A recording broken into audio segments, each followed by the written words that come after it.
We've come to the diagram for Lesson 3, taking up Genesis chapters 4 through 11.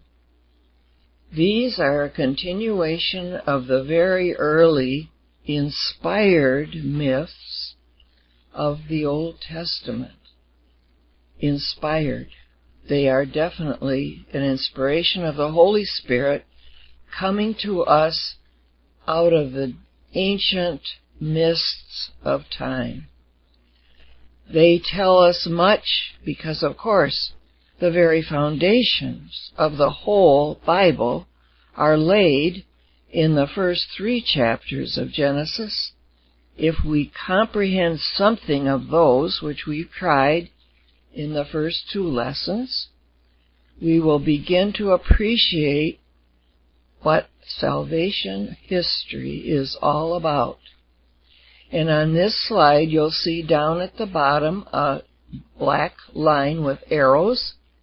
It comes out of the fall, because up above it is the cataclysm of the fall, and it continues on to its culmination, which is not in sight yet. The Old Testament is a large part of the Scriptures. Up above the beginning of that line, we'll see a peculiar little triangle open at the bottom with some divisions in it. It is an attempt to depict something that psychoanalysis has told us, that the human being has an unconscious mind, a vast resource that has fallen beyond our control. Yet it has influence on us. Sometimes it actually overcomes our conscious mind, and then we are in dire straits and need psychiatric help. But we also get intimations from that unconscious mind in many other ways that we're not conscious of, obviously. Above that, there is a little division called subconscious. This we are more in contact with. We have dreams. We have different impulses that come to us that aren't necessarily conscious, but they are a part of our mind. Then there is a little bit on the top, which is our consciousness. It's really small. As we look at the whole, it is very small. It's like a leaf floating on a vast river. It is what we think is our motivation each day, something conscious, however it's being influenced. And now this whole configuration is because of the fall. At one time, we believe we were whole and holy, and our mind was completely a resource at our disposal. And in that regard, I like to use that little water formula that you all know, H2O. In the beginning, it's as though our mind, or we human beings, were H2O. Well, yes, man and woman, H2, and O, Holy Spirit. Now, human nature is good, but when it's infused with the Spirit, it has capabilities that lift the human for friendship with God in an equality of holiness. So, H2O would be human nature before the fall.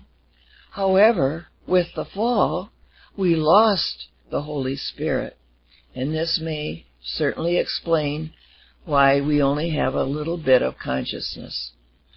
And when we're no longer whole and holy, we are in need of salvation.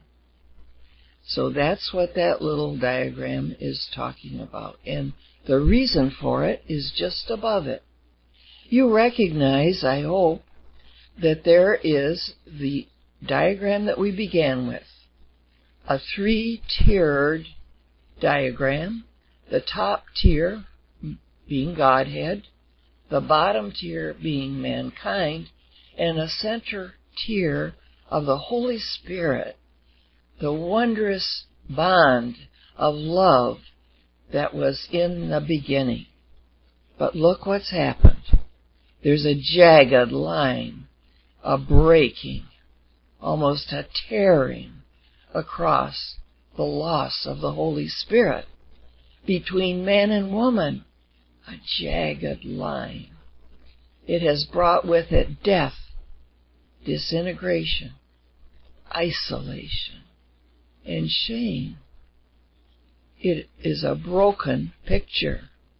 And down below, man and woman, they're broken inside of themselves. We know how life goes on with all kinds of tearing and problems and things that cannot be solved. Salvation is to mend that, but in the meantime, God can't let these two just separate and go their own ways. He binds them together with the law. The law begins with a curse on Satan for having done this. And in the 3rd chapter of Genesis, God writes, I will put enmity between you and the woman, and between your seed and her seed.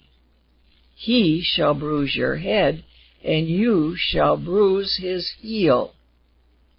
This we can see only in retrospect from what will happen in the culmination of salvation history. It's a prophecy that woman's seed, woman, not man, we usually think of man's seed, woman's seed will crush Satan's head. But there's also dire forecast about woman bringing children into the world in pain, but longing for her husband, but her husband will rule over her. This is not what was arranged by God between man and woman when the Holy Spirit was their bond. Now it is the law that holds them together, and not a pretty picture. On this same diagram we have a new form. It's supposed to be a kind of explosive form, marked God, and I will use that form throughout the remainder of our diagrams. Of course we can't draw God, and that's a horrible trial of trying it.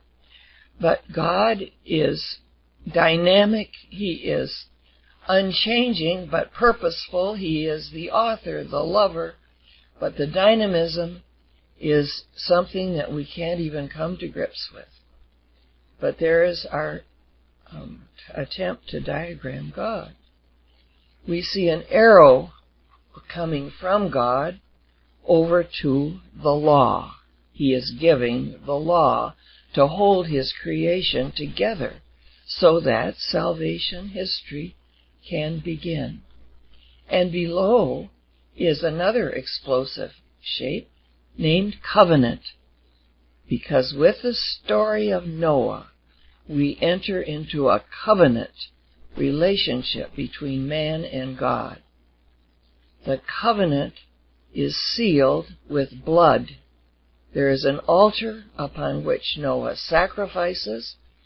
God then makes promises to his people and demands certain things from them. They cannot eat blood. They must not kill each other. Those are the strictures that God puts upon his people in covenant. The covenant will bind the two together until the Holy Spirit can fulfill that covenant in time to come, with the coming of salvation. For now, it is the intermediary bond between God and his people. Through the covenant, God makes demands on his people. They are to live up to those demands. And he, in turn, promises. He makes promises to them. In this first ancient covenant, he promises not to destroy them with a flood again. and he asks certain things of them.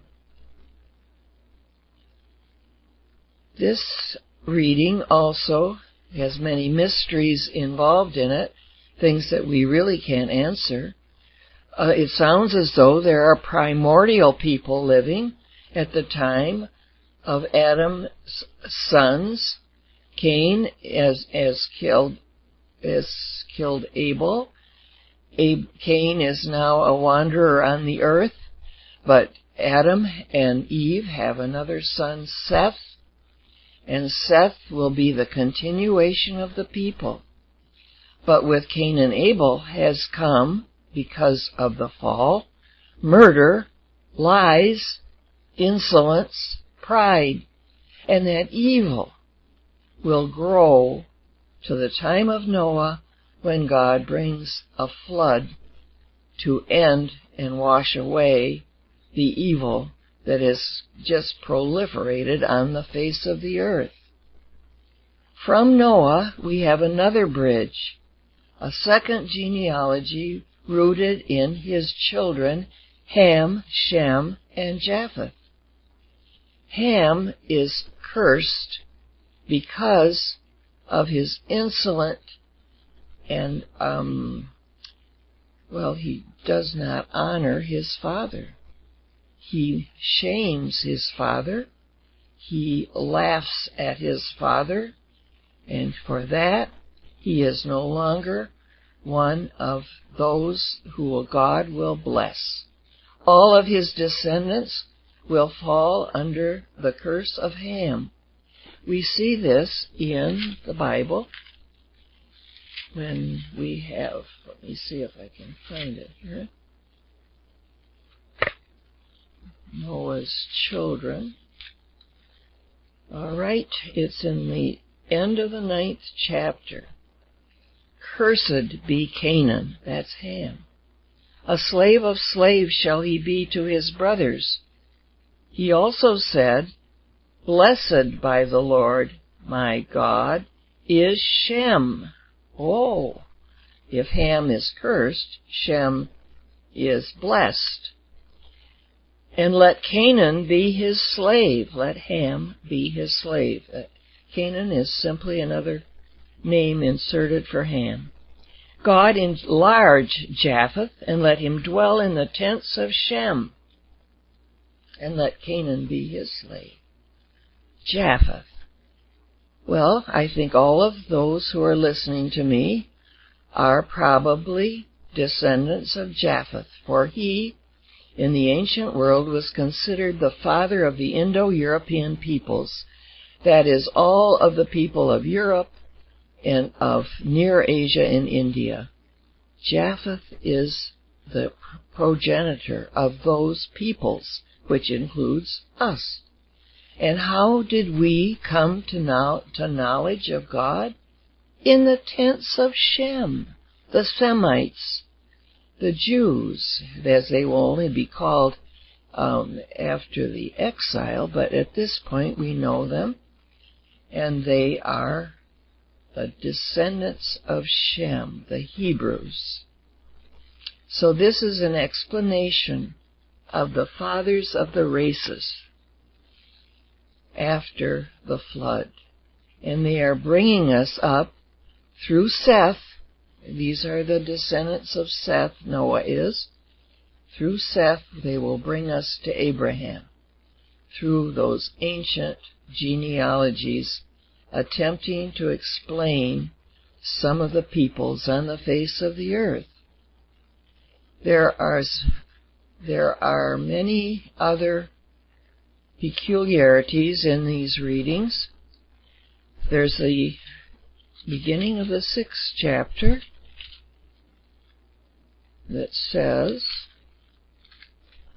When men began to multiply on the face of the ground, and daughters were born to them, the sons of God saw that the daughters of men were fair, and they took to wife such of them as they chose. Is this a glimpse of an idea, then, that not all of the people descended from Adam are the only people, but there were other aborigines of some kind, primordial peoples? Well, Jesus gives us a strange parable about that, in which he says that Satan has created people who look like people but aren't people, and that it'd be very hard to explain. But there, as I say, are many mysteries embedded in this reading.